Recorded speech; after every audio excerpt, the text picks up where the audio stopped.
Anda masih bersama redaksi akhir pekan berbicara tentang kuliner khas Cirebon. Empal gentong menjadi salah satu hidangan andalan. Nah, perpaduan daging sapi dengan kuah rempah menghadirkan cita rasa yang khas dan telah menjadi favorit banyak orang. Berikut ini koresponden CNN Indonesia Kiki Haryadi akan mengajak Anda menjadi produsen empal gentong dalam segmen Sehari Menjadi. Harus pelan-pelan ya. Licin guys.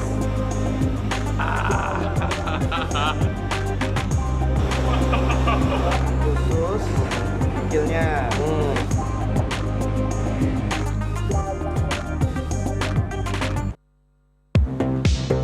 Yes, mumpung di Cirebon sekalian saja saya mau ajak Anda untuk mencicipi salah satu kuliner legend di sini, empal gentong. Anda sudah tahu kan empal gentong itu seperti apa? Tetapi tidak hanya mencicipi saja, kita akan langsung masuk ke dapurnya untuk melihat bagaimana proses panjang pembuatan dari empal gentong ini. Sejak berabad-abad lalu, empal gentong memang menjadi salah satu ikon kuliner Cirebon. Tidak heran, banyak yang mengatakan berkunjung ke Cirebon rasanya belum lengkap jika belum mencoba semangkuk empal gentong.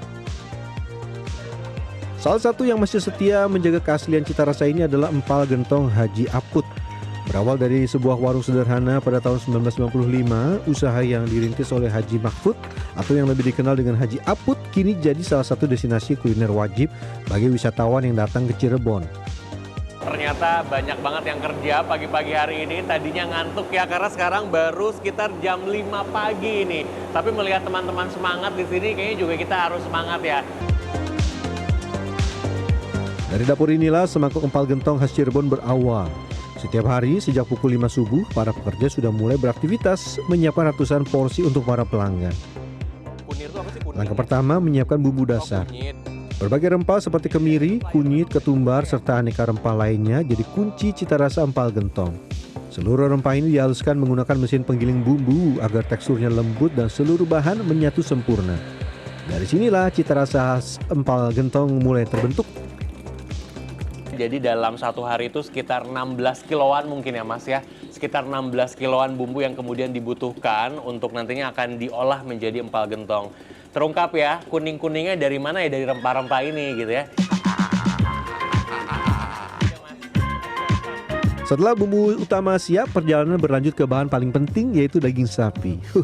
Setiap hari empal gentong Haji Aput setidaknya mengolah 1 kuintal atau 100 kg daging sapi. Pada akhir pekan bahkan bisa mencapai lebih dari 250 kg daging sapi. Potongan daging yang baru datang dari pemasok terlebih dahulu diperiksa satu persatu. Meski sudah dalam kondisi bersih, daging tetap dibilas kembali di bawah air mengalir. Langkah sederhana ini jadi bagian standar yang selalu dijaga sebelum masuk ke proses dan pemasakan. Setelah dibilas, daging ditiriskan lalu disiapkan untuk tahap berikutnya. Tadinya saya melakukannya sendiri, kata Mas Hamdi mau dibantuin nggak nih? Karena kita berburu dengan waktu katanya. Oke deh, berburu dengan waktu kita bantuin ya Mas ya. Tidak hanya daging sapi, berbagai bagian lain dari daging juga jadi pelengkap hidangan. Mulai dari babat, usus hingga kaki sapi atau kikil yang jadi pilihan favorit sebagian pelanggan. Ya, menikmati empal gentong nggak cuma daging aja yang bener-bener daging, tapi juga Anda bisa menikmatinya dengan apa? Jeroan. Jeroan ada kaki sapi. Ada kaki sapi atau nih. kikil. Nah, kikil. Wah, ini yang bikin mantep ini. Iya. Yang ada kaldu-kaldunya itu Iya. ya Mas ya. Kemana nih? Setelah seluruh bahan siap, kita lanjut ke proses pemasakan. 3 tungku besar dengan panci berukuran raksasa sudah menunggu dan jadi jantung dapur tempat empal gentong dimasak setiap hari. Air dalam panci lebih dulu dididihkan. Berbagai rempah seperti daun salam dan serai dimasukkan satu persatu untuk membuat aroma kaldu yang khas. Setelah itu bumbu halus yang sudah disiapkan tadi mulai dimasukkan, lalu diaduk hingga tercampur merata. Barulah potongan daging sapi dimasukkan ke dalam panci secara bertahap. Yuk kita cemplang-cemplung daging yang sudah dibersihkan tadi. Perlahan bumbu dan rempah mulai meresap ke dalam daging. Setelah seluruh potongan daging masuk ke dalam panci, giliran aneka jeroan dan kaki sapi ditambahkan. Mulai dari babat, usus hingga kikil dimasukkan secara bertahap ke dalam kuah yang tengah mendidih. Seluruh bahan kemudian dimasak bersama dalam waktu yang cukup lama. Wah, lihat. Anda bisa lihat ya. Bersih, higienis, dan juga nanti kita langsung masak ke dalam untuk sebelum nanti kita nikmati. Bersih ya Mas ya? Pasti bersih. Tuh, Jadi tali rapianya nggak dimasukin ya, nggak boleh dimasukin karena kan itu sesuatu yang tidak bisa dikonsumsi ya Mas ya. Jadi digantung aja dan saya pastikan tidak masuk ke dalam ya. Oke. Setelah seluruh daging dan jeroan masuk ke dalam panci, proses berikutnya adalah mengaduk seluruh isi agar tercampur merata. Dengan menggunakan pengaduk berukuran besar, para pekerja mengaduk kuah secara perlahan agar bumbu dan rempah meresap ke setiap potongan daging dan jeroan. Saya juga tidak mau ketinggalan. Sekilas terlihat mudah, namun ukuran panci yang besar dan bobot isi yang berat membuat proses pengadukan membutuhkan tenaga ekstra. Aduh, tadi sosokan saya bilang ke Mas Hamdi, oke lah saya coba pasti bisa, tapi ternyata ketika dicoba berat guys. Aduh, ini berat karena dagingnya banyak ditambah kuah, licin juga di sini. Dan yang paling penting tadi ini ya, ternyata panas banget.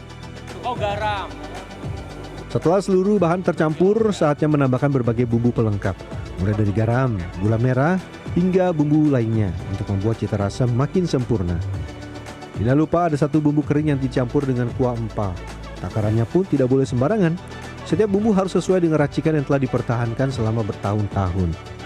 Dari perpaduan inilah tercipta kuah empal gentong yang gurih, kaya rempah, dan jadi ciri khas hingga saat ini. Kelezatan empal gentong tidak lepas dari penggunaan santan segar yang jadi salah satu bahan utama. Sebelum digunakan, kelapa terlebih dahulu dibersihkan dan dipersiapkan agar menghasilkan santan yang bersih dan berkualitas. Setelah siap, santan dituangkan ke dalam sebuah panci besar khusus.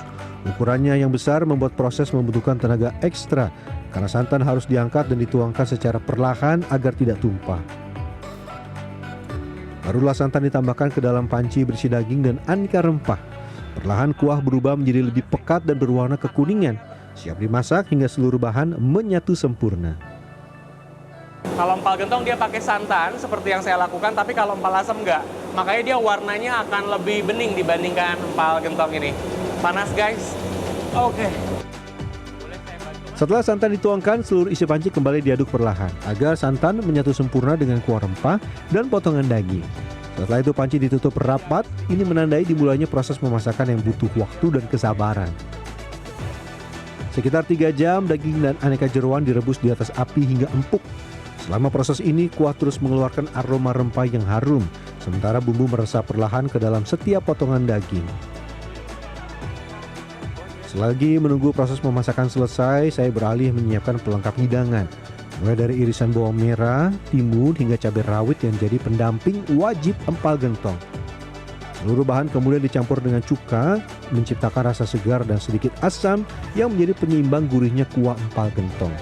Nah, kalau misalkan di Cirebon yang tidak boleh ketinggalan adalah menikmati acarnya. Kenapa saya tahu Rabi Istun wong Cirebon deh.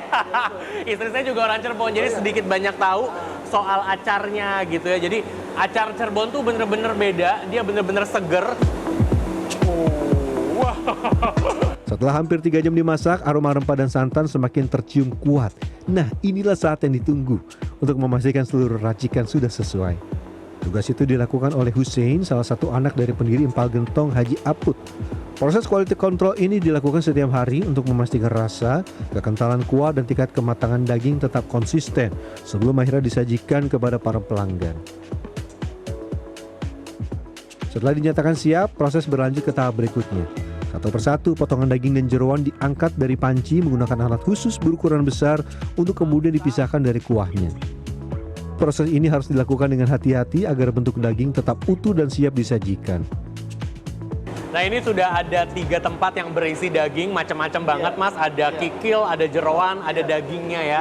Berarti sudah siap. Sudah siap semua. Kalau sudah siap seperti ini, artinya kita akan pindahkan ke depan. Ke depan. Oke, saya angkat nih ya, Mas ya. Oke, silakan. Oke. Nggak terlalu berat ini. Siap. Ayo kita ke depan ya untuk kita jual ya. Setelah seluruh daging dan jeroan dipisahkan dari kuah, proses belum selesai. Seluruhnya langsung dibawa ke area penyajian yang masih berada dalam satu bangunan untuk segera disiapkan menyambut para pelanggan. Nah, di saat banyak orang baru memulai aktivitas, semangkuk empal gentong hangat sudah siap disajikan kepada para pelanggan yang mulai berdatangan. Permisi kakak-kakak. Waduh, udah rame banget nih pagi-pagi.